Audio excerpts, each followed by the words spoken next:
যেভাবে গণ ইস্তফা শুরু হয়েছে তাতে পুরো স্বাস্থ্য ব্যবস্থা ভেঙে পড়বে আশঙ্কা প্রকাশ করে শুভেন্দু অধিকারী কটাক্ষ করে বলেছেন, মুখ্যমন্ত্রী বাড়ির লোকেরা আমেরিকায় চিকিৎসা করাতে পারেন, কিন্তু সাধারণ মানুষ তা পান না। রাজ্যের বিরোধী দলনেতা বলেছেন, জুনিয়র ডাক্তারদের প্রথম থেকেই দাবি ছিল বৈঠকের লাইভ স্ট্রিমিং করা, কিন্তু তা মানেনি রাজ্য সরকার। তারপরে রাজ্য সরকার মুখ্যমন্ত্রী মুখ্য সচিবের সঙ্গে রুদ্ধদ্বার বৈঠক করেছেন। লাইভ স্ট্রিমিং হলে বোঝা যেত রাজ্য সরকার জুনিয়র চিকিৎসকদের কি আশ্বাস দিয়েছিল, কি কথা রাখেনি।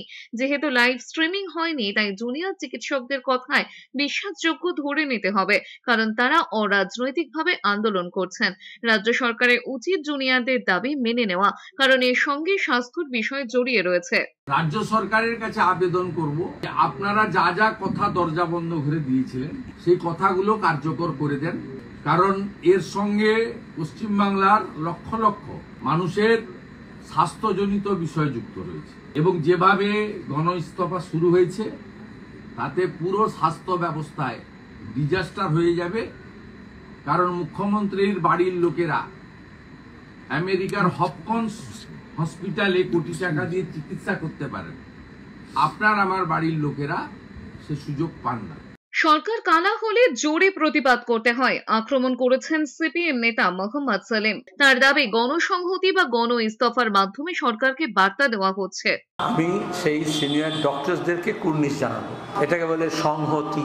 একদিকে তৃণমূল সং সাজছে আর সরকার সঙ্গের ভূমিকা পালন করছে নানান রঙে নানান ঢঙে, আর অন্যদিকে মানুষ সংহতি জানাচ্ছে এই প্রতিবাদে। সিনিয়র ডক্টরসদের এই সংহতি এবং গণ সংহতি, গণ ইস্তফা। জবাবে ফিরহাদ হাকিম বলেছেন, সিপিএম বিজেপি মিলে সবকিছু করাচ্ছে। রাজ্যের মন্ত্রী তথা মেয়র ফিরহাদ হাকিম বলেছেন, আদালত তো মনিটর করছে, তারপরেও কেন বিক্ষোভ হচ্ছে। পুজোয় ঘুরতে যাবেন বলে ইস্তফার নাটক করছেন চিকিৎসকরা। গণ ইস্তফা নিয়ে পাল্টা বিঁধেছেন কুণাল ঘোষ।